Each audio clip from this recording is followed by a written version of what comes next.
الناس ينسون أن أوروبا هي مهد العنصرية. كان الاستعمار وسيادة العرق الأبيض جزءان من تاريخ أوروبا في القرن ال18. هذه حقيقة شاء من شاء وأبى من أبى.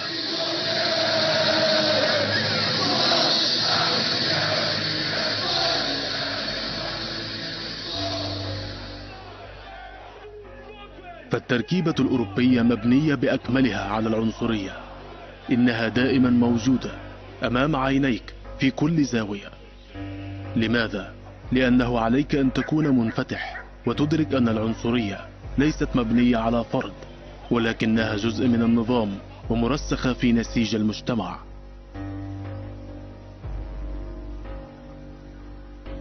The thing about racism in Europe is like it's always there. It's not like you wake up one morning and it's gone. But at some point we need to talk about it. Well, he looks totally incensed. I remember there was a kid that was shooting into a train track in Lviv at some point, and I think after a while the news network picked it up and they spoke about it, and everybody dabbled in it, and no one did anything about it. Because the people that live in Europe are predominantly white. Being black in the places is kind of hard. The football pitches, the streets, the shops. It's just like almost always there. At some point, someone just gotta say something.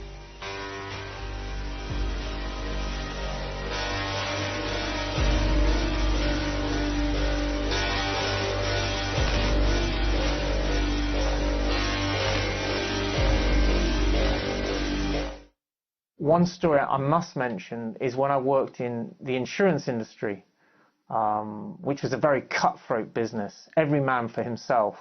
I noticed predominantly everybody was a WASP or a white Anglo-Saxon person, very few foreigners. And once I witnessed a campaign in the office where they were telling people to wear these Leave EU t-shirts, and I didn't wear one, and another guy who was sitting next to me refused to wear one and had a semi-confrontation with the manager, and the next minute he was being escorted out of the office. ما هي العنصرية؟ إن تعريف العنصرية هو التحيز أو التمييز أو العداء الموجه ضد شخص أو شعب بناء على انتمائه إلى مجموعة عرقية أو إثنية معينة، تكون عادة أقلية أو مجموعة مهمشة. ولكن التعريف الدقيق للعنصرية كما تبين لنا هو اضطهاد أصحاب البشرة الملونة بدعم من المجتمع والنظام. Racism is not about individual prejudice. Racism is not about the individual white teacher who says bad things. I've been called a nigger probably 3 times by white people. Every single time I left. Why? There was no power. It was meaningless to me, right? Let's take a key case. Stephen Lawrence, right? Stephen Lawrence was killed by racists. But that wasn't what made it racism. The act itself was prejudice. What made it racism was how the police responded. Because he was black, they didn't do their job. And 20 years later, we have to still fight for justice. Racism is about power. It is about structures. And that is how we have to analyze it.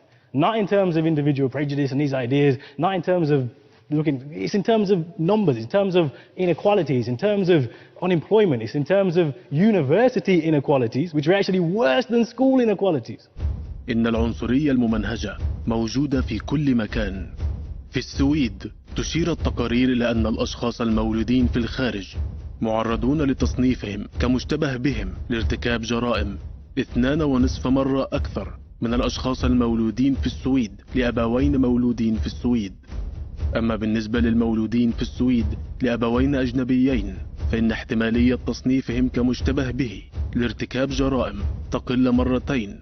وبالنسبة للمولودين لأب أو أم مولودين في السويد ينخفض هذا الرقم إلى 1.4. في أوروبا كشفت ما تسمى بوكالة الاتحاد الأوروبي أن 1 من كل 4 أشخاص من ذوي البشرة الداكنة تم توقيفهم من قبل الشرطة في السنوات ال5 الماضية، وكان توقيف 41% منهم على أساس التصنيف العنصري. And then there come some people that say, vad gör du här? Like, what are you doing here? Alltså, du tillhör inte vårt land eller something like that. Like, it's not your country. What are you doing here? And it's only like you went there to buy some hamburger to eat. So he started like to say something back, and then there's like one girl, she attacked him. and they like, it was like, wow, let me attack back or something. So they came maybe 7 people to attack him, so they beat him. They hate Muslims. Not all the foreigners, they hate Muslims. If all the foreigners also are working here, if they stop working for 2 or 3 days, then they had to realize what will happen to their country.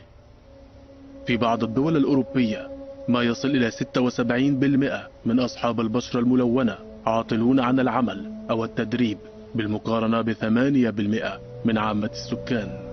وجد الباحثون في معهد اقتصاديات العمل بمدينة بون أن المتقدمين للوظائف في ألمانيا ممن يحملون أسماء شرقية يتعرضون للتمييز بوضوح. علاوة على ذلك قال الباحثون أن التمييز كان متوسطا مقارنة بدراسات التمييز ضد الأقليات العرقية في دول أخرى مثل الألبانيين في اليونان أو العرب في السويد أو الأمريكيين الأفارقة في الولايات المتحدة. I sound Swedish, but I'm not look like Swedish. That's the problem. I must work 10 times harder than others, Swedish people, I think, because I'm black. In acting, I always gotta play these dangerous types, like drug dealers and this stuff, robber. I want to play a police officer. تجني الأقليات في السويد وخاصة أصحاب البشرة الداكنة أموالا أقل من السويديين القوقازيين. في عام 2018 وجد تقرير عن التمييز في سوق العمل السويدي كان قد صدر عن مركز الدراسات متعددة التخصصات للعنصرية وجامعة أوبسالا أن أصحاب البشرة الداكنة في السويد يكسبون أقل من نظرائهم القوقازيين. يحصل السويديون من أصل أفريقي على رواتب أقل بنسبة 25% من باقي سكان السويد. يحصل السويديون المنحدرون من أصل أفريقي والذين ولدوا في السويد لأحد الآباء المهاجرين على رواتب أقل بنسبة 36% من بقية السكان. Ce qu'on peut remarquer aussi dans ce genre de pays, c'est le comportement des gens. Comment le comportement des gens est très différent quand ils font face à des personnes de leur race, qui font face à des personnes qui disent comme eux, et où est-ce qu'il y a nous, c'est l'autre catégorie, donc c'est une autre race, donc les gens de couleur ou les arabes ou les musulmans, vous les nommez comme vous voulez. Et le comportement est très différent parce qu'en fait, en face de ceux qui considèrent comme les leurs, ils sont très gentils, ils sont souriants, ils sont très accueillants, ils sont très serviables, et ils aident tout le monde, il n'y a pas de souci. Mais par contre, quand il s'agit de nous... I was very fortunate growing up to travel a lot. I visited Europe many times, and this was, of course, before I wore a hijab, because I didn't grow up Muslim, I grew up Christian. And I was treated very nicely. I basically moved about as if I was a European. Everyone was kind to me, smiled at me, looked at me nicely, treated me nicely. But then I actually went to Europe again after I started to wear a hijab, and immediately I saw the difference. The minute I stepped off the plane, I had to ask a worker at the airport where I could find a piece of my luggage, and instead of helping me, as I was used to, he actually rebuked me for not speaking the language of the country and for speaking in English. In a very rude way, he said, "Excuse me, ma'am, we don't speak English here." And I was so shocked, and that was really just it set the tone for my whole stay in Europe. After that, I found that doors were constantly being shut in my face, and I just wasn't used to it, and I could feel the contrast very, very clearly. أفادت الجماعات المناهضة للعنصرية في جميع أنحاء أوروبا عن ارتفاع في الهجمات على المسلمين والأقليات الأخرى في الأيام الأخيرة. The fact that I could feel such a difference between my experiences before wearing a hijab and after wearing a hijab, I knew it all boiled down to racism, because the association of the hijab is with people who are foreign, people who are minorities, people who are immigrants. And in Europe, especially in this day and age, a lot of people do not want those people around.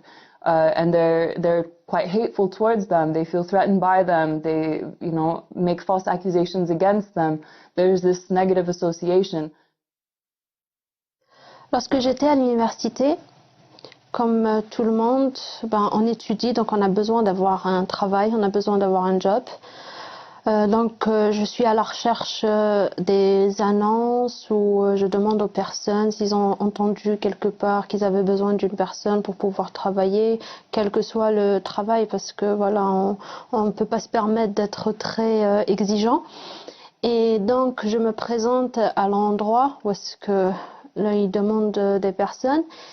Et voilà, on ne peut pas me prendre parce que déjà le fait d'être arabe ou le fait d'être quelqu'un de couleur, déjà ça pose problème. Donc déjà on coche la première case. Et ensuite, le pire dans tout ça, c'est que voilà, madame, vous êtes voilée. Et comme vous êtes voilée, ben, c'est pas possible. Pourquoi ? Parce qu'on ne peut pas dégrader l'image de la société, parce que voilà, on met une personne voilée devant, donc on peut pas, une personne voilée ne peut pas être en contact avec les clients. Donc les seuls boulots qu'on pouvait se permettre en tant que personne voilée, c'était par exemple les jobs à l'arrière-boutique, là où on voit personne, là où personne ne peut nous voir surtout. Et puis voilà, c'est très très très dégradant, c'est très humiliant et voilà, moi franchement, ce moment c'était vraiment vraiment difficile. On a besoin d'argent, on est étudiant et on fait confiance au pays, on part de son pays dans un pays qui promet de prendre soin de vous et tout, qui est très ouvert à l'immigration, mais qu'à la fin voilà, c'est mur après mur, mur après mur. Que peut-on faire, vous voyez? Et puis en plus ça s'arrête pas là parce que les gens qui ont eu la chance de trouver un travail, comme j'ai eu des amis qui ont trouvé un travail, des filles qui n'étaient pas voilées ou des garçons, ben on les utilise. Comment? Ben, c'est-à-dire, nous, en tant qu'immigrés, on a besoin d'un travail pour avoir nos papiers. Et quand on a nos papiers, bon, on veut les garder, c'est sûr. Donc on est prêt à tout. Et justement, ceux qui possèdent les compagnies, ils savent ça. Donc si par exemple, ils ont du boulot extra et qu'ils ont besoin que quelqu'un travaille dessus, c'est qui prend? Bien sûr, c'est pas les Blancs, c'est pas les Français. Ben, c'est les Arabes et les personnes de couleur. Voilà, on leur demande de faire des heures extra, on leur demande de prendre tout le sale boulot parce qu'ils savent qu'on peut absolument rien dire. Ils savent qu'on ne peut pas dire non parce que si on dit non, on risque de perdre notre boulot et donc on risque de ne pas avoir nos papiers. Donc voilà, ils prennent avantage justement de cette situation pour pouvoir avoir le contrôle sur nous. Parce qu'en fait, ils savent pas qu'on peut pas se plaindre, ils savent qu'on ne peut pas se plaindre, ils savent qu'on peut rien dire. On est juste là à leur merci et on dit oui, d'accord, oui, d'accord, oui, d'accord. كما هو الحال مع فرنسا لا تختلف ألمانيا. Das ist wirklich in Deutschland, muss ich ehrlich sagen, ziemlich schlecht in Tat umgesetzt, dass doch vor dem Gesetz jeder gleich wäre, was besonders bei der Vergabe einer Arbeit, sage ich mal, der Orientale oder sonst was, der muss sich 5-mal so viel anstrengen, damit er einen Job bekommt und damit er den Job bekommt, den der Deutsche dann bekommt, weil es ja dann heißt so, ja, die sind ja eh alle faul und so weiter. Dabei sind es ja meistens, muss man doch schon wirklich sagen, also die Deutschen regen sich ja oft auf darüber, dass es Ausländer gibt, die denen die Jobs wegnehmen, scheinbar. Muss man aber doch allerdings sagen, dass es doch die Ausländer sind, die diese Jobs machen, die die Deutschen nicht machen wollen. Ne? Also so Kloputzen, Gastronomie und viele andere Beispiele auch, was halt mit harter Knochenarbeit viel zu tun hat, was die Deutschen einfach nicht gerne machen wollen und was sie dann die Schwarzköpfe, sage ich mal, ne, sorry, also die Schwarzhaarigen sich dann zunutze machen oder sich den Job nehmen, den der Deutsche ja nicht machen will. Aber gleichzeitig meckert der Deutsche dann, dass er diesen Job nicht hat.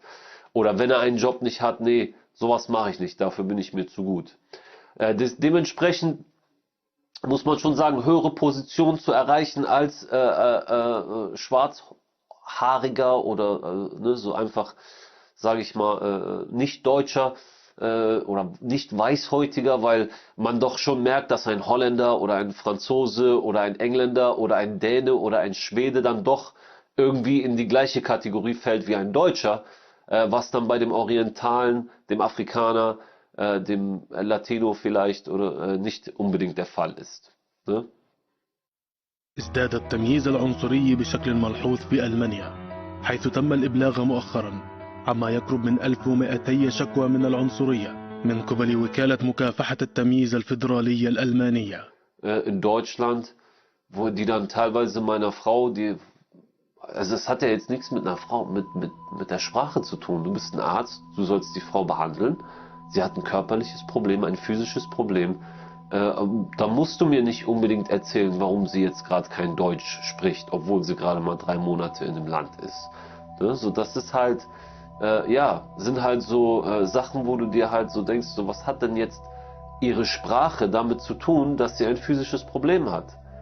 Ne? Also solche Sachen, sehr oft musste ich das miterleben, dass meine Frau also wirklich überall, dass meine Frau da irgendwie als so ein Untermensch angeguckt wurde, weil sie doch kein Deutsch spricht. Und das ist ja tatsächlich, kann es ja nicht sein. Ne? Also die Deutschen selber sind ja auch, wenn die im Ausland sind, die können ja meistens gar nichts. Also am Beispiel von Ägypten zum Beispiel habe ich Deutsche gesehen, die leben da seit 30 Jahren, die haben kein Wort Arabisch gelernt.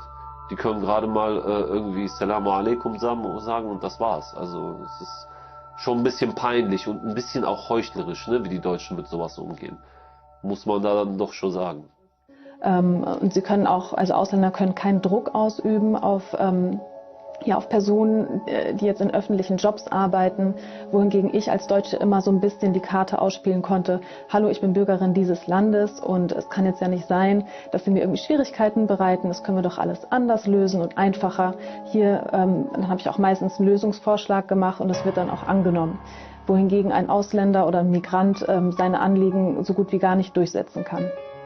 Just being a African American, I do know that there was one time I was just trying to get registered. And I went to the office. The lady was a little bit stunned, you know. Of course, I'm on my own mind. I will tell you for sure because I am African American. She's like, oh wow, okay, this is not what I was expecting.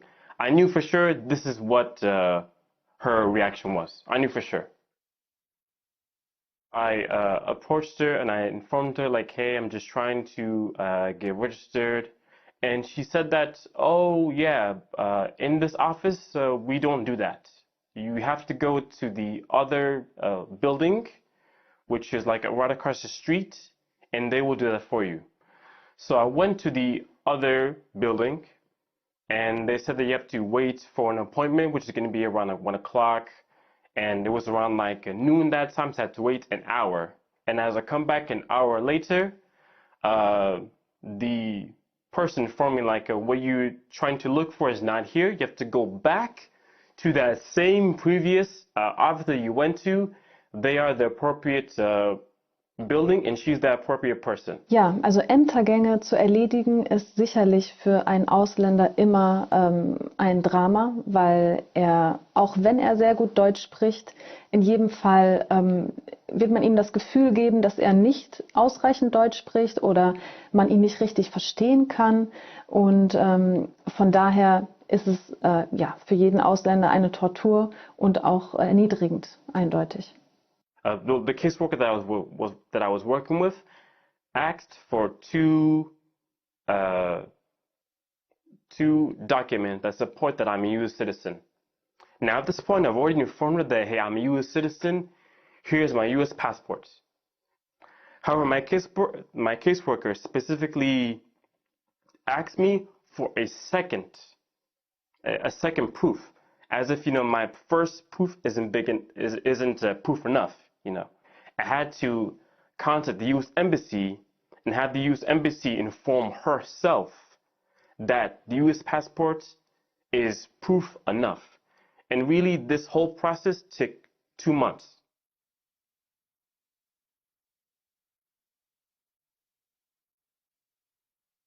Was mir sehr oft in der Schule passiert ist, dass ich etwas gesagt habe, was komplett korrekt war, der Lehrer aber meinte, nein, das ist falsch.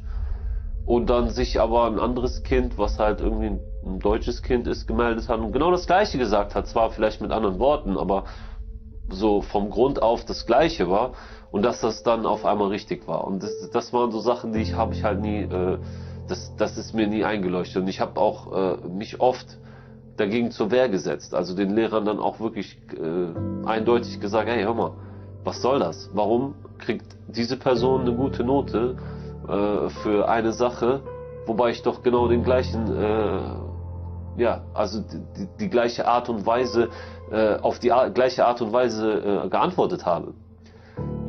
Das verstehe ich nicht. Und das hat oft auch zu Problemen geführt. Dass die Lehrer sich dann auch direkt, da die Deutschen ja auch wegen dem Zweiten Weltkrieg einfach so eine, wie sagt man, ja, so eine Phobie haben, als Nazi zu gelten, hat denn das dann natürlich noch mehr irgendwie irritiert, dass ich dann jetzt ankam und dann quasi auf dieser rassistischen Tendenz von ihm, ihn dann aufmerksam gemacht habe. Das hat ihm natürlich überhaupt nicht gepasst, ne? ولهذا السبب ستجد أن العنصرية في ألمانيا غير موثقة ومخفية إحصائيا، ولكنها بارزة جدا في حياة الأشخاص ذوي البشرة غير البيضاء. A PE teacher who sexually harassed me and other young girls when we were 10 and 11 years old. When I went to the headmaster to speak out about the way this man touches us and the fact that we feel very uncomfortable about it, I was told that in this country this is how PE is taught. And up until this point I had thought that I was German and I thought of myself as German. The most frustrating thing is having to let it go out of fear of not being treated properly by perhaps the police or being harmed. These things keep on repeating themselves and that they continuously make me feel as if I'm not at home in this country. You feel like you lost a bit of your integrity if you didn't really stand up for yourself the way you think you should have. So it's always a mixture of emotions, but always sadness that the way you look causes your day to be negative.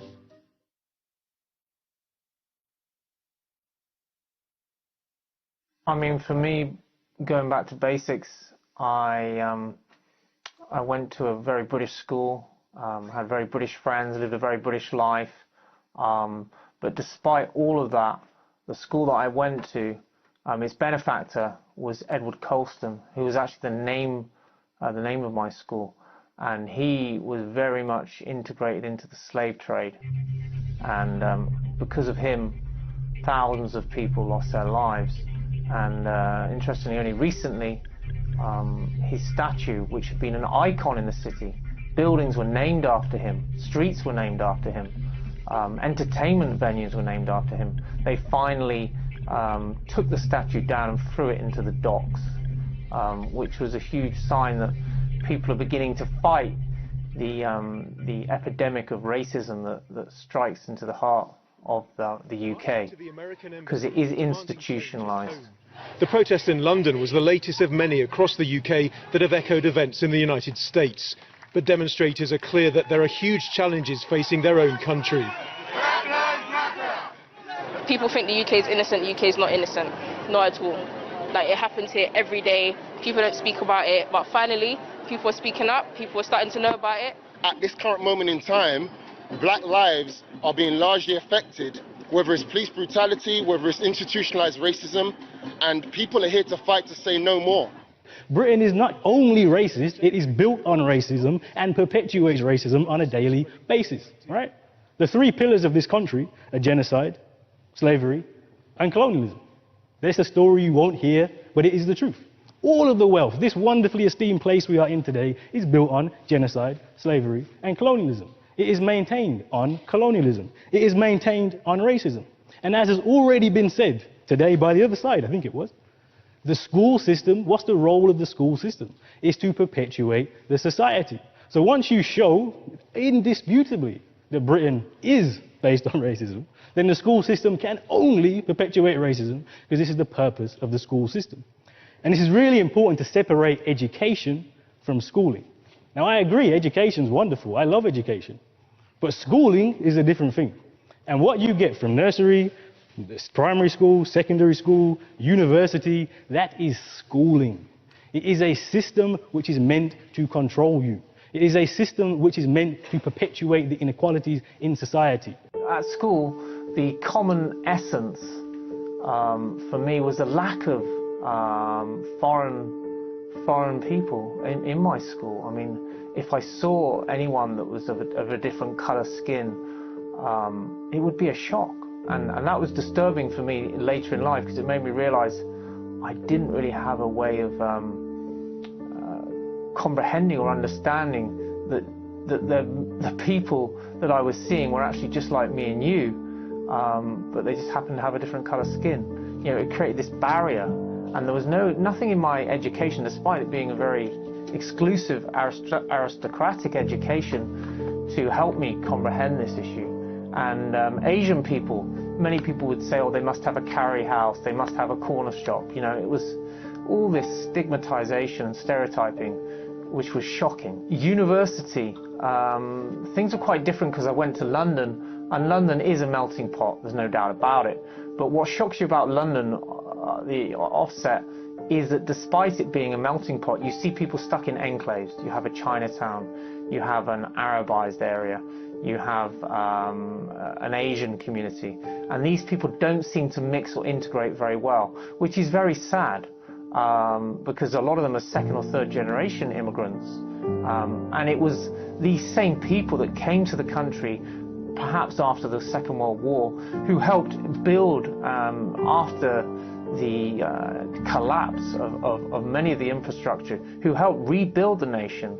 And it seemed that the British and the government were very keen to get these people in, but once they'd done that job, it was almost like they were surplus to requirements.